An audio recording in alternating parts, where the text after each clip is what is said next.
warahmatullahi wabarakatuh. Perkenalkan, nama saya Leni Agustin, NIM 1916039. Saya berasal dari Prodi Tadris Matematika Fakultas Tarbiyah di kampus IAIN Parepare. Nah, tujuan saya untuk membuat video ini guna untuk melaksanakan tugas final dari mata kuliah Psikologi Pembelajaran Matematika. Di sini saya membawakan materi tentang kecerdasan intuitif dan reflektif. Nah, sebelum saya menjelaskan apa sih kecerdasan intuitif dan reflektif itu, di sini saya akan memberikan sedikit pengantar. Kecerdasan erat kaitannya dengan kemampuan kognitif yang dimiliki oleh seseorang individu. Nah, ketika kita berpikir seseorang sangat pandai dalam bidang tertentu atau tahu banyak tentang hal itu, kita dapat mengatakan bahwa ia cerdas. Kita asumsikan bahwa seorang lahir dengan sejumlah kemampuan mental yang harus genetik kita warisi dari orang tua. Nah, anggaplah faktor genetik itu mempengaruhi kemampuan kita. Dengan kata lain, kita bisa menyebutkan bahwa ada orang yang cerdas dan beberapa orang yang tidak cerdas. Namun, perlu disadari bahwa setiap manusia lahir dengan dibekali perangkat berpikir, yaitu otak. Oke, nah sampai sini sudah saya jelaskan apa sih dari gambaran kecerdasan intuitif dan reflektif itu sendiri. Oke, langsung saja mari kita bahas satu persatu. Yang pertama adalah pengertian dari kecerdasan intuitif. Oke, langsung saja. Istilah intuisi atau intuitif ini memiliki banyak pengertian. Ada yang mengartikannya sebagai kapasitas batin yang membuat kita mengetahui sesuatu ketika pikiran kita tidak mengetahuinya. Wow, gimana sih? Intuisi atau intuitif adalah kemampuan untuk mengetahui sesuatu tanpa melalui proses reasoning atau conscious analyzing hingga kita bisa menjawab what to do. Nah, intuisi juga diartikan sebagai alam bawah sadar atau sesuatu yang kita lakukan tanpa proses berpikir secara sadar atau sudah menjadi kebiasaan. Nah, di sini saya akan memberikan contoh kepada teman-teman supaya lebih mudah memahaminya. Kenapa sih manusia harus mengeksiskan dirinya, entah itu di Instagram, WhatsApp, atau di Twitter? Nah, karena manusia mempunyai kesadaran diri. Satu-satunya makhluk yang bisa menyadari dirinya yaitu manusia. Hewan tidak bisa, tumbuhan tidak bisa, apalagi benda. Dia hanya menggunakan instingnya saja. Nah, semisalnya pesawat yang terbang, manusia akan sadar bahwa suara pesawat terbang itu lebih besar dari suaranya diri sendiri. Oke, di sini saya akan menjelaskan tentang bagaimana sih skema kecerdasan intuitif. Nah, di sini berasal dari lingkungan luar, dia akan beralih ke penerima-penerima atau reseptor, kemudian mengarahkan ke kegiatan-kegiatan mental perantara, kemudian berlanjut lagi ke pelaksana-pelaksana atau efektor, kemudian kembali lagi ke lingkungan luar. Nah, begitulah simbolisme yang terjadi secara terus-menerus yang akan kembali lagi ke lingkungan luar, kemudian ke reseptor lagi, kemudian ke kegiatan-kegiatan lagi, dan kembali ke efektor, sehingga kembali lagi ke titik semula yaitu lingkungan luar. Nah, jadi dari penjelasan itu kita sudah bisa mengambil kesimpulan bahwa kecerdasan intuitif adalah kemampuan untuk memunculkan dan menyeleksi ide atau konsep atau skema yang sudah kita ketahui untuk merespons stimulus secara otomatis dan spontan dengan tingkat akurasi yang tinggi. Oke, pengertian dari kecerdasan intuitif sudah kita simpulkan, namun sebelum meninggalkan apa sih kecerdasan intuitif itu, saya akan meninggalkan sebuah contoh lagi, yaitu tentang seorang peserta didik yang berprestasi semenjak SD atau sekolah dasar itu, belum tentu dia akan berhasil ke jenjang yang lebih tinggi. Nah, sebaliknya peserta didik yang kurang berhasil di SD mungkin akan berhasil di jenjang yang lebih tinggi atau di perkuliahan, entah itu perkuliahan SMA atau SMP, kita nggak tahu ya. Jadi semua ini bukan hanya ditentukan kecerdasan kognitif yang ia miliki, tetapi lebih kepada sikap peserta didik tersebut terhadap kecerdasan yang dia punya. Oke, jadi itu tadi penjelasan mengenai kecerdasan intuitif. Selanjutnya saya akan menjelaskan tentang apa sih kecerdasan reflektif itu. Di sini sudah saya simpulkan bahwa kecerdasan reflektif adalah kemampuan untuk menyadari kebiasaan mentalnya dan kemampuan untuk mentransendensikan pola-pola yang terbatas. Dengan kata lain, kemampuan untuk memikirkan cara berpikir. Nah, jadi di sini saya garis bawahi bahwa kecerdasan reflektif itu adalah kemampuan untuk memikirkan cara berpikir. Nah, kemudian lanjut di sini ada skema kecerdasan reflektif.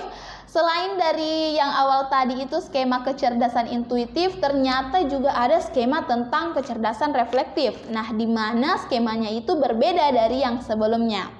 Di sini skema kecerdasan reflektif dia berasal dari lingkungan luar, kemudian menuju ke penerima-penerima, kemudian ke kegiatan-kegiatan, kemudian dia menuju lagi ke penerima-penerima. Berbeda tadi dengan intuitif, dia langsung ke pelaksana-pelaksana. Kemudian setelah ke penerima-penerima, kemudian kegiatan-kegiatan, dia beralih lagi ke pelaksana-pelaksana, kemudian kembali lagi ke lingkungan luar. Nah, ini juga terjadi secara terus-menerus sehingga bisa disebut dengan skema kecerdasan reflektif. Nah, jadi oke ya teman-teman, di sini kita sudah menjelaskan tentang apa sih kecerdasan intuitif itu, bagaimana contoh dan skemanya, dan begitu pula juga dengan reflektif, kecerdasan reflektif. Sudah dijelaskan pengertian, contoh, dan juga skemanya. Namun di sini saya akan memberikan perbedaan dari segi contoh supaya teman-teman bisa memahami secara detail. Nah, di sini contoh dari intuitif itu semisalnya kalian langsung membuka pesan di WhatsApp. Ketika muncul notifikasi, kalian langsung menyadari bahwa ada notifikasi yang masuk di HP saya sehingga saya harus membuka WhatsApp itu. Nah, jadi itu adalah salah satu contoh dari intuitif. Jadi kita spontan untuk membuka pesan atau notifikasi yang ada dalam HP kita. Nah, sedangkan contoh dari reflektif, semisalnya gini, semisalnya kalian menyadari, oh iya ya hari ini tuh saya sangat banyak membuka HP, saya sangat banyak bermain sosial media. Nah, jadi itu adalah contoh dari reflektif. Dia itu menyadari secara secara terang-terangan. Nah, jadi itu adalah perbedaan dari kecerdasan intuitif dan kecerdasan reflektif. Oke, selanjutnya yaitu tentang mengembangkan kecerdasan intuitif dan reflektif. Sebelum kita membahas bagaimana sih cara mengembangkan kecerdasan intuitif dan reflektif, kita perlu mengetahui kaitannya kecerdasan intuitif dan reflektif pada skema. Data-data yang diperlukan untuk menjawab seluruh pertanyaan tidak datang dari lingkungan, tetapi dari sistem konseptual diri sendiri. Nah, perhatikan kita arahkan pada sumber data sehingga dengan begitu kita akan mudah dan terbiasa mampu melakukan aktivitas secara refleks. Oke, saya akan memberikan contoh. Nah, jadi ini adalah contoh yang pertama. Perbincangan antara guru dan muridnya yang bernama Budi. Guru mengatakan, sebuah meja panjangnya 4 meter, kemudian 3 meja disusun memanjang. Berapa panjang sih meja sekarang? Nah, Budi mengatakan 12 meter. Kemudian guru bertanya lagi, bagaimana kamu menghitungnya? Kemudian Budi menjawab, saya menambahkan 2 dan 2 dan 2 dan 2 dan 2 dan 2. Nah, kemudian guru bertanya lagi, mengapa harus 2? Mengapa kamu tidak mengambil bilangan lain?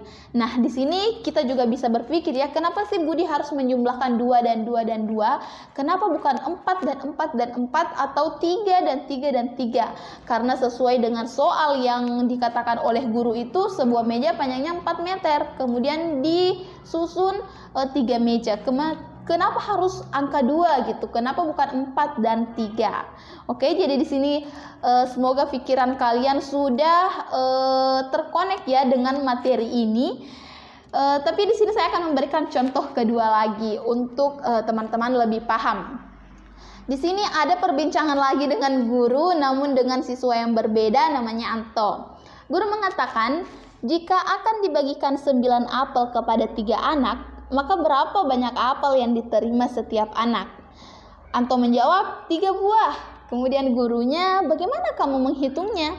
Nah, kemudian Anto menjawab lagi, saya mencoba berpikir. Nah, jadi Anto itu mencoba berpikir. Kata gurunya, apa? Terus Anto lagi, saya mencoba berpikir di kepala. Nah, jadi dia itu menjawabnya sesuai dengan apa yang ada di kepalanya. Kemudian gurunya bertanya lagi, apa yang ada dipikirkan di kepala kamu? Maksudnya apa yang ada di pikiranmu saat ini? Nah, kemudian Anto mengatakan, saya menghitung. Saya mencoba melihat bagaimana itu terjadi dan akhirnya saya menemukan 3. Jadi di sini kita bisa mengambil kesimpulan bahwa Anto itu dia membayangkan ada 9 apel kemudian dibagikan kepada 3 anak. Nah, sehingga dia mengatakan saya menghitung, saya mencoba melihat bagaimana itu terjadi dan akhirnya saya menemukan 3. Nah, setelah melihat dari contoh ini, dengan mengetahui kemampuan anak mengerjakan suatu hal, maka kita dapat mengetahui bagaimana dia mengerjakan hal lain. Nah, saya berikan contoh lagi, 16 kali 25. Seseorang anak mungkin tidak bisa langsung menyelesaikan berapa sih 16 kali 25 secara cepat dan tepat. Tetapi setelah diberi petunjuk bahwa 16 kali 25 itu dapat ditulis menjadi 4 dikali dalam kurung 4 kali 25, maka dimungkinkan dapat langsung menemukan jawabannya yaitu 400. Nah, karena ini kan 4 kali 25 100, 100 kali 4 400. Nah, maka dari itu langsung bisa menjawab 400. Berbeda tadi dengan yang soal di awal, 16 kali 25 berapa ya tanpa harus memegang pulpen. Nah, jadi dari sini itu padahal soalnya sama. Nah, jadi di sini itu bisa kita gambarkan bahwa kecerdasan intuitif dan reflektif itu ketika kita mengembangkannya itu bisa secara lebih baik ketika kita menggunakan cara yang lebih mudah atau cara yang sederhana, skema yang sederhana dan tidak sekedar jawaban atas pertanyaan tersebut. Oke teman-teman, jadi tentang kecerdasan intuitif dan kecerdasan reflektif itu sudah sangat jelas, sudah dijelaskan. Sekarang kita akan mencoba untuk menyambungkan dengan pembelajaran matematika. Jadi di sini saya akan menjelaskan tentang apa sih kecerdasan intuitif dan kecerdasan reflektif dalam pembelajaran matematika. Nah, jenis aktivitas reflektif yang jangkauannya lebih jauh itu adalah aktivitas yang mengarah pada generalisasi matematis. Misalnya dalam perkalian pangkat, kita dapat melakukan secara langsung maupun melalui beberapa tahapan. Oke, langsung saja saya akan berikan contohnya. Nah, jadi contohnya seperti ini, misalnya A pangkat 2 sama dengan A kali A, di mana A itu adalah sebarang bilangan. Contohnya lagi A pangkat 3 itu sama dengan A kali A kali A. Jadi A-nya itu dikali 3 kali ya. Kemudian A pangkat 4 A kali A kali A kali A lagi dan seterusnya sampai 4 kali. Kemudian kalau A pangkat 5 ya A-nya 5 kali ya gitu ya. Jadi nampak bahwa A pangkat 2 dikali A pangkat 3 itu sama dengan A kali A dalam kurung. Kemudian A kali A kali A. Nah, sehingga sama dengan A kali A kali A kali A kali A sampai 5 kali, sehingga bisa disebut dengan A pangkat 5. Nah, secara intuitif di sini kita mempunyai skema untuk menyelesaikan perkalian bilangan berpangkat secara langsung. Contohnya seperti ini, A pangkat 5 dikali A pangkat 7 itu sama dengan A pangkat 12. Melihat dari contoh yang di atasnya itu, dengan menggunakan metode perkalian pecahan, maka kita dapat menyusun skema untuk menyelesaikan pembagian bilangan berpangkat. Contohnya A pangkat 5 dibagi A pangkat 2. Nah, jadi di sini kita menggunakan metode perkalian pecahan. Jadi sama dengan A kali A kali A kali A kali A, yaitu A pangkat 5-nya, kemudian per untuk menggantikan bagi A pangkat 2 jadi A kali A. Jadi sama dengan A kali A kali A, sisa 3A-nya ya. Sehingga kita bisa menyebutnya sebagai A pangkat 3. Nah, secara intuitif kita akan mempunyai skema untuk menyelesaikan pembagian bilangan berpangkat. Contohnya A pangkat 15 dibagi A pangkat 6 sama dengan A pangkat 9. Jadi ini adalah skema-skema dari kecerdasan intuitif dan reflektif. Dari dua skema di atas atau sebelumnya itu kita dapat membentuk rumus umum, yaitu jika A pangkat M dikali A pangkat N, maka kita bisa menyebutnya sama dengan A pangkat M ditambah N. Kemudian rumus umum yang kedua yaitu A pangkat M jika dibagi dengan A pangkat N maka sama dengan A pangkat M dikurang N, di mana M dan N ini harus bilangan asli dan M lebih besar dari N. Nah, aturan ini dibatasi untuk M dan N adalah bilangan asli, di mana M tadi sudah saya sebutkan bahwa M itu harus lebih besar dari N, sehingga aturan tersebut hanya dapat berlaku pada A pangkat 2, A pangkat 3, A pangkat 4, dan seterusnya. Tetapi ini tidak berlaku untuk A pangkat 0 atau A pangkat 1/2 atau A pangkat minus 1/2. Oke, jadi sampai sini paham ya guys? Nah, setelah menjelaskan dari kecerdasan reflektif dan intuitif berdasarkan pembelajaran matematika yang dihubungkan dengan skema, kemudian di sini saya akan juga menjelaskan tahapan proses pengembangan metode. Yang pertama yaitu dari contoh-contoh disusun suatu metode. Nah, maksudnya di sini adalah ada contoh pertama, contoh kedua, dan contoh ketiga. Nah, dari contoh-contoh inilah yang bisa kita buat atau susun suatu metode. Jadi dari ketiga contoh ini lahirlah sebuah metode. Kemudian yang kedua, kemudian metode tersebut diaplikasikan ke beberapa contoh lain.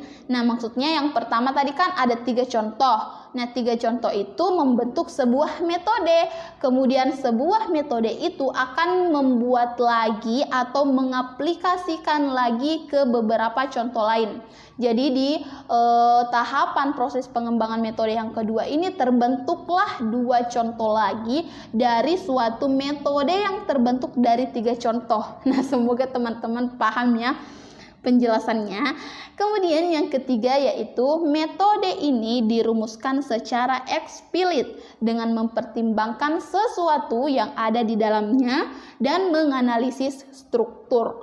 Nah, jadi contoh-contoh ini ada di sebuah lingkaran dan metode ini dirumuskan secara eksplisit sesuai dengan penjelasannya dengan mempertimbangkan sesuatu. Kemudian di tahap yang ketiga ini juga dianalisis secara struktur. Nah, kemudian tahapan yang keempat yaitu metode tersebut diterapkan pada contoh-contoh baru. Nah, tadi kan yang pertama, kedua, dan ketiga itu masih contoh-contoh yang lama. Nah, sehingga di proses pengembangan metode yang keempat itu dari sesuatu metode itu akan membentuk contoh-contoh yang baru.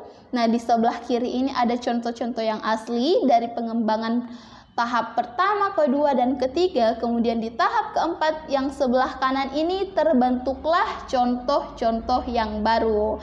Nah, jadi proses generalisasi matematis merupakan aktivitas yang rumit dan tangguh. Nah, rumit karena melibatkan pemikiran pada bentuk metode di dalamnya, yaitu metode yang baru saja saya jelaskan. Sedangkan tangguh karena membutuhkan kesadaran yang tinggi, perlu pengendali dan harus akurat. Maksud akurat di sini yaitu tidak hanya pada jawaban, tetapi pada langkah-langkahnya juga. Oke? Jadi fungsi kecerdasan reflektif ini sangat penting untuk kemajuan matematika ke tingkat yang lebih tinggi. Oke deh, dari beberapa penjelasan yang mulai awal saya jelaskan sampai sekarang ini, saya bisa menyimpulkan bahwa ada 3 hal yang harus dilakukan oleh tenaga pengajar matematika. Nah, karena kan kita bisa disebut sebagai calon tenaga pengajar ya, khususnya di matematika. Yang pertama yang harus guru lakukan itu, guru harus menyesuaikan materi matematika sesuai dengan status perkembangan skema matematis peserta didik. Nah, jadi guru harus menyesuaikan materinya dengan perkembangan peserta didik. Kita harus melihat bagaimana sih karakteristik peserta didik itu, sehingga guru itu harus bisa menyesuaikan materi yang akan disampaikan pada peserta didik. Kemudian yang kedua yaitu guru harus menyesuaikan cara penyajian materi sesuai dengan kemampuan berpikir peserta didik. Nah, jadi di sini kita sebagai calon guru juga harus mengetahui sampai mana sih kemampuan berpikir peserta didik itu, bagaimana sih cara menjelaskan agar peserta didik itu memahami apa yang akan kita jelaskan gitu. Jadi guru harus menyesuaikan cara penyajiannya. Kemudian yang ketiga yaitu secara bertahap guru harus meningkatkan kemampuan analitiknya untuk mencerna terlebih dahulu sebelum materi diberikan kepada peserta didik. Ketika siswa berada pada tahap di mana mereka tidak lagi tergantung pada guru. Nah, jadi maksudnya di sini sebelum kita calon guru akan menjelaskan kepada peserta didik kita itu sebagai guru harus mempersiapkan diri dulu, harus menguasai materi dulu sebelum kita tuangkan ke peserta didik. Karena jangan sampai yang kita takutkan ada peserta didik yang tidak memahami, kemudian bertanya kepada kita guru, kemudian guru juga tidak menguasai. Nah, jadi siapa yang akan menjelaskan kepada peserta didik? Maka dari itu guru harus meningkatkan kemampuan analitiknya. Oke, jadi itu adalah materi tentang kecerdasan reflektif dan kecerdasan intuitif. Oke, terima kasih. Jika ada pertanyaan, bolehlah kalian tinggalkan di kolom komentar. Saya Leni Agustin dengan NIM 1916039, Prodi Tadris Matematika, Fakultas Tarbiyah, Institut Agama Islam Negeri Parepare. Sekian, wassalamualaikum warahmatullahi wabarakatuh.